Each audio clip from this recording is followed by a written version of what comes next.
Hey everybody, welcome to a cyber immune system for IoT, defending the connected world with cyber AI. I'm Drew Williams, CISO and Director of Security at Synoptech, and with me today is Darktrace's Director of Enterprise Cybersecurity, David Masson. Hi everybody, thanks for joining us. Thanks, David. So today's webinar, we're going to be exploring and examining the difficulties of securing the ever-increasing number of devices that make up the Internet of Things. And it's a trend we're starting to see emerge as being identified as pervasive connectivity. So what are the risks this imposes, and how self-learning AI platforms can learn on-the-job mode, if you will, to detect and respond to novel external attacks and insider threats brought into digital environments by these devices? This is what we're going to touch on lightly in this conversation. And then we'd like to follow our remarks with a short Q&A for Dave and myself. So we'll also look forward to that. So this idea of pervasive connectivity, which comes from the notion first introduced in 1991 as ubiquitous computing, is something of a paradigm shift in which, through the integration of technology, specialized systems of operation are showing up in just about every aspect of our lives. Case in point, we just finished building a house for which all of its controls, including its locks, the room temperature, starting a movie in our home theater, the rice machine, even the doorbell, are remote application driven and connected to our cell phones. And the idea that we are becoming a completely connected culture is no longer a nuance, it's the status quo.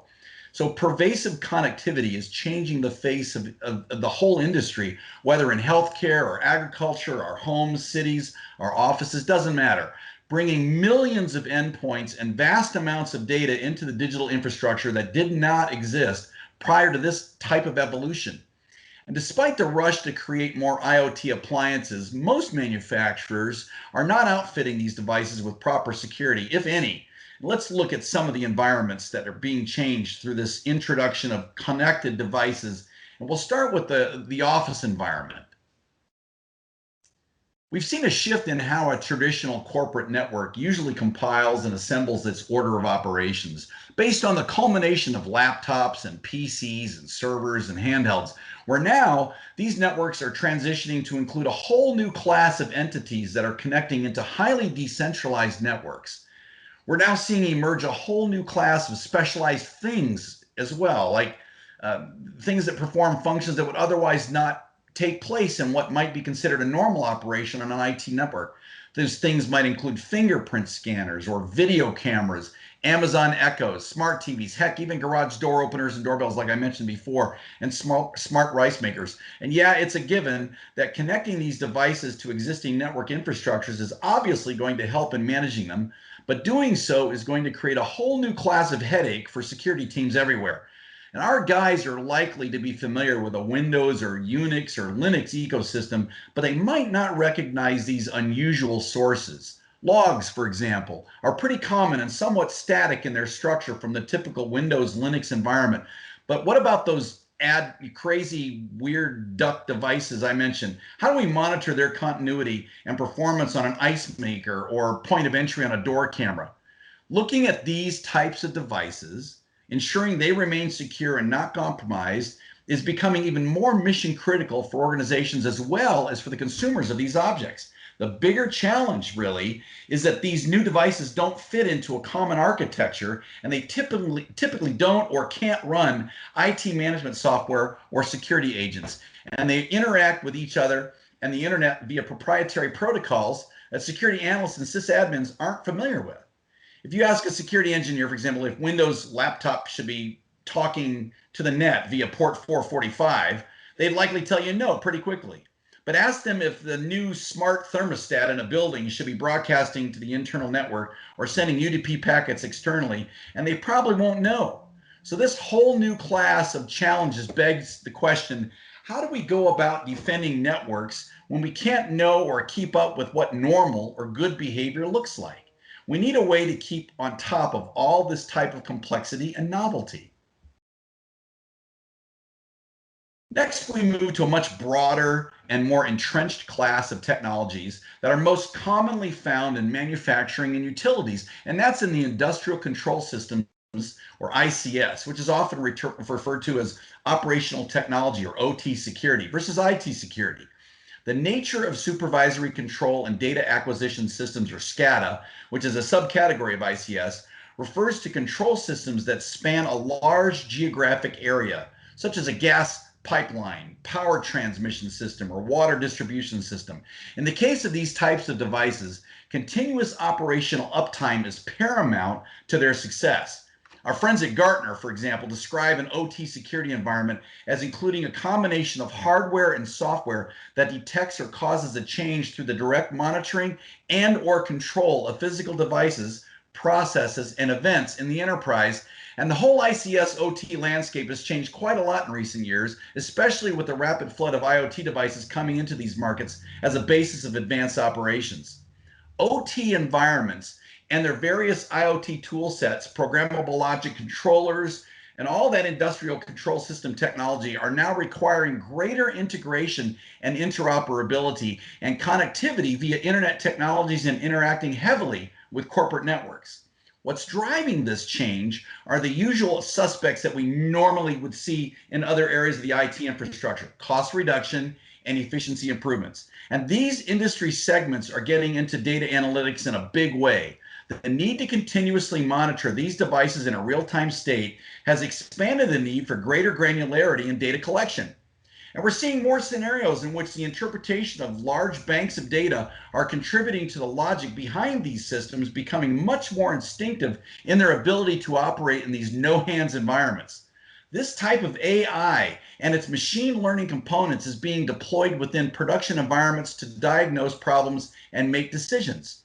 And while there's measurable benefit in the shift toward a more intricate or integrated look at these devices, the challenge is in seeing and securing these individual points of compromise, which can be an absolute nightmare for security teams, especially since the whole industrial control grid is outdated and must give way to this type of highly connected IoT network infrastructure.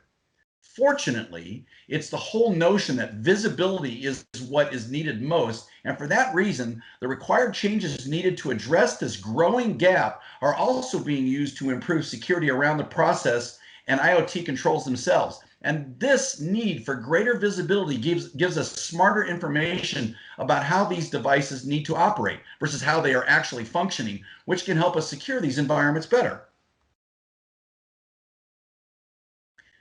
Now we turn our optics toward a more global perspective.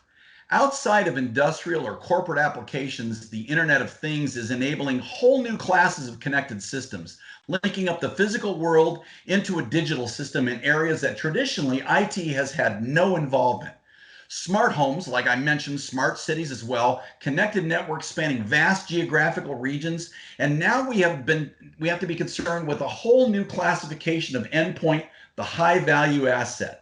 When we're not talking about thousands of endpoints, we're looking at the exponential growth of these IoT devices, which will in turn impact millions of endpoints simultaneously. And I akin this to herding birds. They're constantly changing direction, constantly moving, and constantly coming and going. One estimate from Ericsson shows that there are around 500 million IoT devices with cellular connections, and that number is projected to reach 1.5 billion in 2022. So we're talking about a lot of birds to herd.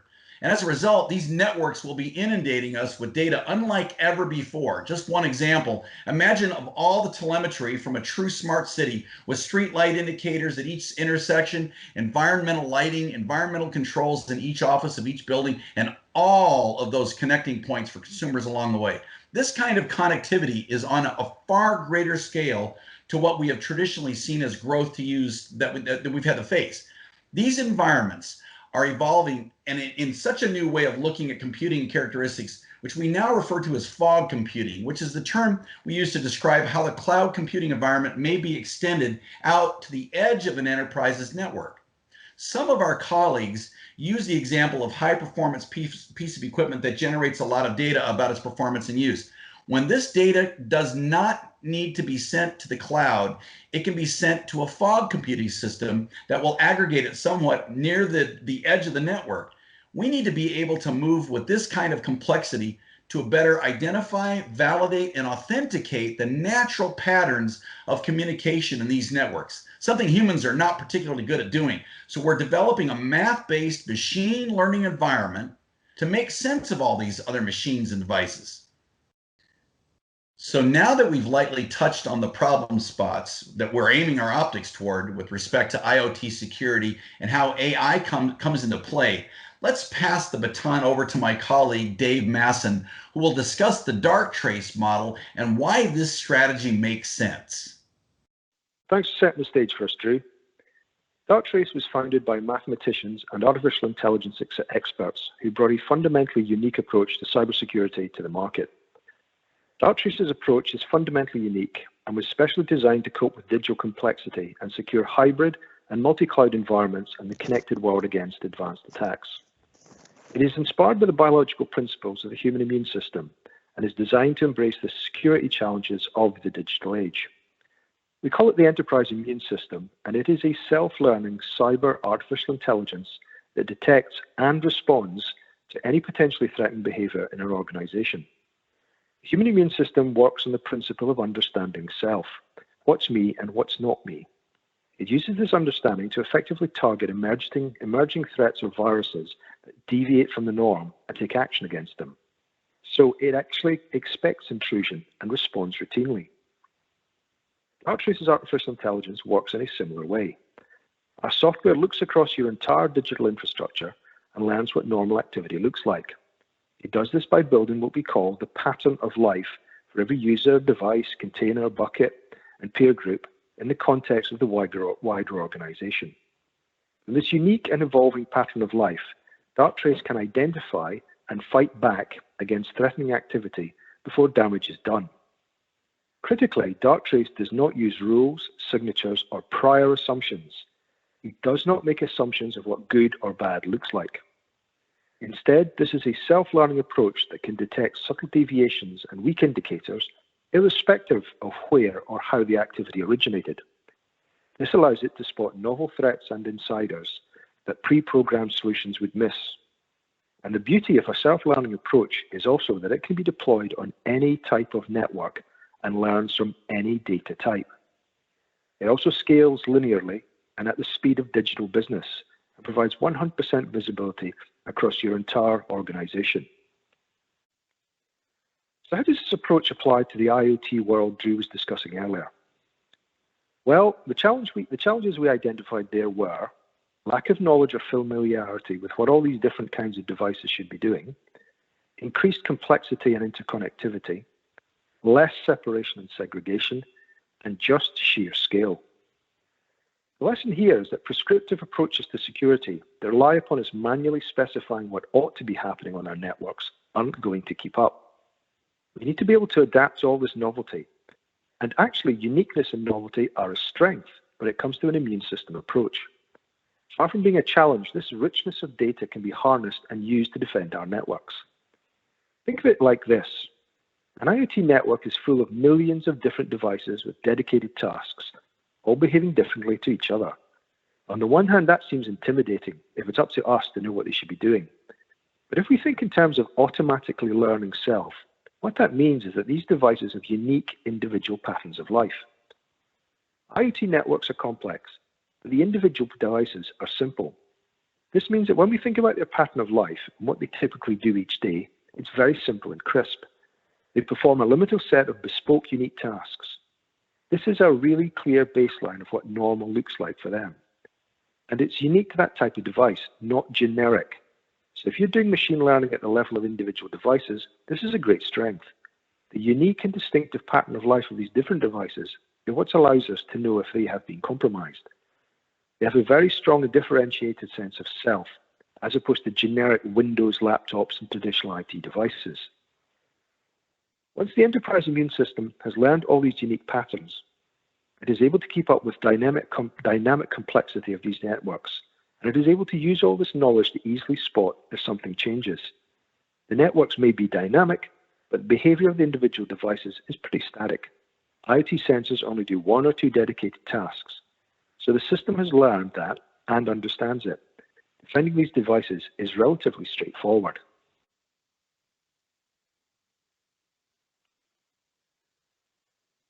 In order to be able to apply the immune learning approach to the connected world, we need visibility. In a traditional IT network, that was pretty simple. Just plug your appliance into the core of the network and watch all the traffic that crosses the switch. But IoT networks are different. You have different levels of network with different kinds of traffic. Operational zones with ICS traffic, corporate zones, edge zones, virtualized nodes. You need to be able to monitor it all. And that means being flexible about how you gather data. Luckily for us, the whole point of these IoT networks is to be awash with data. So we just have to be selective about how we tap into that and leverage it. To do this, you need to be able to unify different types of data and environments into one platform. The enterprise immune system does this by using traditional network traffic, SAS data, log data, host information, ICS traffic, and processing it all in one common platform. It's one network, really, so we can't have data silos with different tools looking at different things. As I mentioned in passing earlier, a critical component of the enterprise immune system is its ability to take autonomous action to neutralize in-progress threats with its autonomous response technology. We call it Antigena. Like a digital antibody, Antigena is a critical part of the enterprise immune system and fights back against in-progress attacks within seconds. Targeted and proportionate response that gives human beings time to catch up. It successfully acts autonomously because it knows in detail what normal looks like and can surgically interrupt malicious activity only. It works by enforcing the pattern of life to sustain normal operations during incidents. Decisions are based on the broadest understanding of the behavior of the devices and the people in the business. Decisions are made in context of behaviors of groups and peers. Decisions are made on combined behavior, not single data points. And decisions are made in real time. It's fully configurable to build trust with AI decision making. You can do this passively, you can do it through human confirmation, or active control, and you can even do it from your mobile app. And where can it be done? It can take action on threats and connections originating from IoT devices, as well as in every other area of the business, whether it's the cloud, the network, SaaS, and even your email communications. I'd now like to go and give you some examples of AI working in real life. Now, this is an IoT hack, and it took place on a CCTV camera. The increasing connectivity of everyday devices has introduced a significant blind spot in the enterprise. IoT devices, often designed with unintegrated basic security controls, if any, are routinely targeted by threat actors and used as stepping stones into the network. At a Japanese investment consultancy, Darktrace discovered that an internet-connected CCTV system had been infiltrated by unknown attackers. The perpetrators had used the device to get a foothold into the network and could watch all of the camera's video recordings from there. Installed to monitor the entire office space, from the CEO's office to the boardroom, the camera instead became a security risk itself. However, artificial intelligence fought back at machine speed, preventing a serious breach. Darktrace's AI, artificial intelligence, quickly detected that something was amiss. Massive volumes of data were observed moving to and from the unencrypted CCTV server, as the attacker gathered data in preparation to exfiltrate sensitive information. At the point when the attacker tried to exfiltrate the data, Antigena, our autonomous response technology, took rapid and precise defensive action. The system decided to surgically block data movement from the device to an external server, while still allowing the CCTV to operate in its intended capacity. The AI fought back at machine speed, preventing a serious breach of market-sensitive information. By taking proportionate action to contain the attack at an early stage, Antigena gave the security team vital time to investigate and remediate the threat before any damage was done. Spring 2016 saw considerable international expansion for an overseas sporting company that had opened new offices across the world and invested in video conferencing equipment to facilitate day-to-day communication between multinational teams. However, risky configuration of these devices meant that an external attacker was able to take complete control over a conferencing camera and exploit it to exfiltrate significant volumes of data from the network. Darktrace originally flagged the camera for transmitting much larger quantities of data outside the network compared to similar devices. Unusually, the camera was sending this information via Telnet, a protocol normally restricted for use within the network. Darktrace analysts then discovered that the entire video conferencing system supported unauthenticated remote access, which the attacker had exploited to execute malicious code. This is what we found. This device was the only internal computer connecting externally via Telnet. The anomalously large volumes of information were uploaded to 6 rare external computers. A backdoor Trojan had been uploaded to the device before Darktrace was installed. And external servers that the company otherwise never contacted were connecting to the camera via FTP, Telnet, and HTTP. The anomalous data transfers from the compromised camera were easily detectable through Darktrace's behavioral modeling approach. However, it is the sort of indicator that a signature-based model could easily miss, as such activity is not inherently malicious. The attacker was likely aiming to do one of two things with these large transmissions. 1, steal corporate information, including highly invasive audio and video feed data. And 2, take remote control of the device to launch a DDoS attack on another network. Either situation would have been a serious risk to the company. The same breach would allow the attacker to eliminate confidentiality and privacy of company activities and to create legal liability for an outsider's criminal activity. Darktrace's prompt network analysis indicated that the situation required immediate action to isolate the affected device and investigate the vulnerabilities that had led to this risk. All right, thanks, David. I appreciate that very much. And given the myriad of solutions to address all things security and services in an IT environment, what we're finding as we're bringing our clients into our services is that organizations are starting to look more and more for smarter, faster, cheaper, better ways to do business without sacrificing the crown jewels along the way. And Synoptech, as a managed service provider for the mid-size enterprise market sector, is focused on operational controls and processes with emphasis on managing risk to those processes. So we're looking at the emergence of a new trend in MSPs in general, following more of an MSP S+ methodology rather than just the MSSP model. And the idea here is just that you're not trying to establish a follow the sun secure operations center in some far off land and then manage it remotely, although those are essential elements to a traditional MSSP model. And it's not just about whether a spreadsheet is filled with, to meet SOC 2 or ISO 27K compliance tracking reports, or that a patch is in place, although those elements are also part of the day-to-day success behind an effective MSP operation. But becoming a leader as a managed service provider with a focus on security also means we're always on point to investigate or review or reveal risks to potential compromises in systems, operations, and processes on which our clients rely on their respective businesses, and establishing preferred relationships with partners like Darktrace brings our clients a level of credible referenceability for processes and controls that have otherwise been somewhat neglected or overlooked.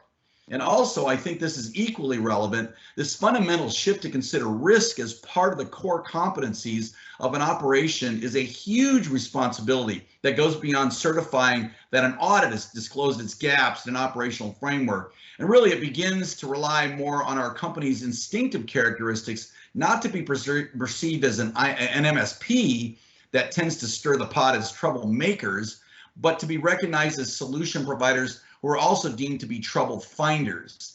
And then there begins a new set of challenges associated with discerning between identifying a point of compromise and actually mitigating the threat.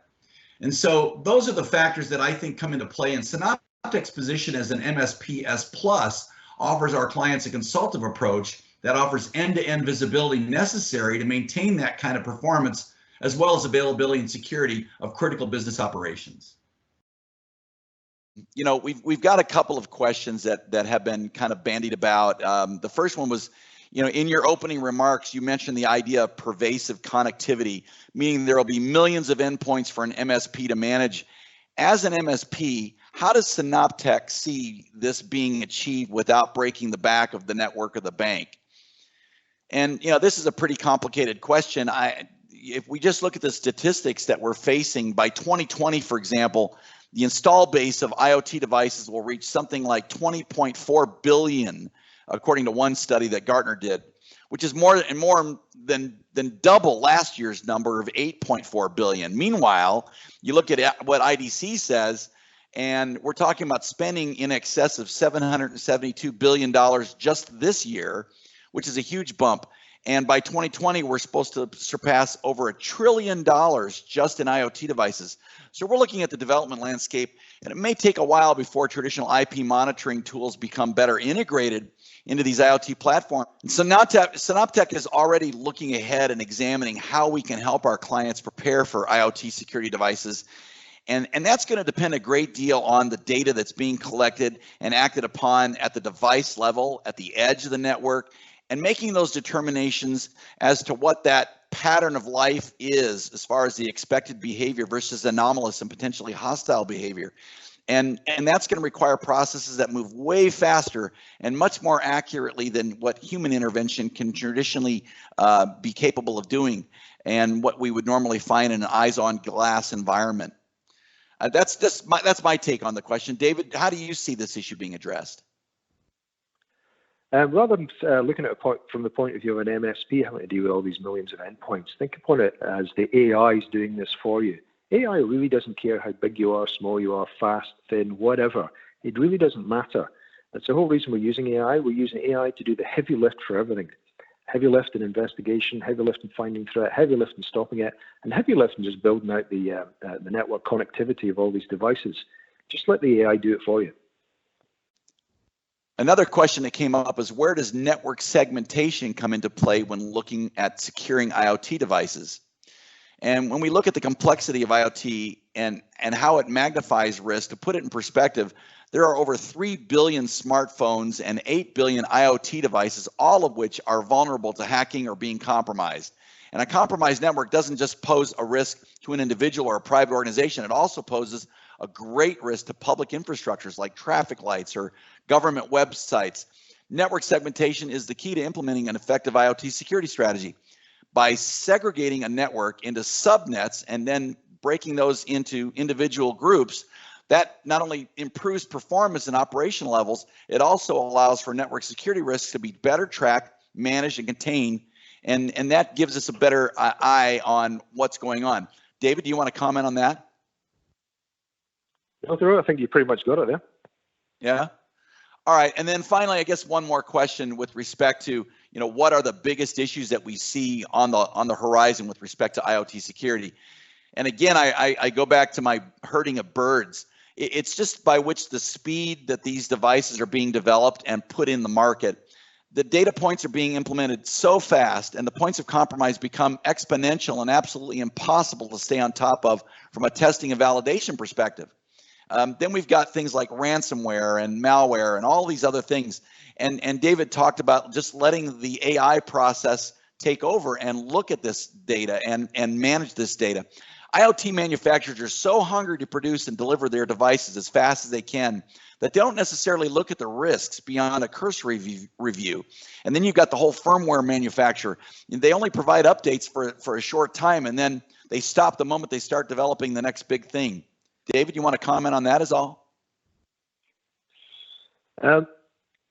Again, our AI is designed to deal with complexity. The scale of threat that human beings are facing, it's too much, too complex, too fast, simply can't keep up with. That's why we're using AI to pretty much do all the heavy lift for all of these issues. David, thanks so much for spending some time with us today, and for Darktrace joining Synoptech on this webinar.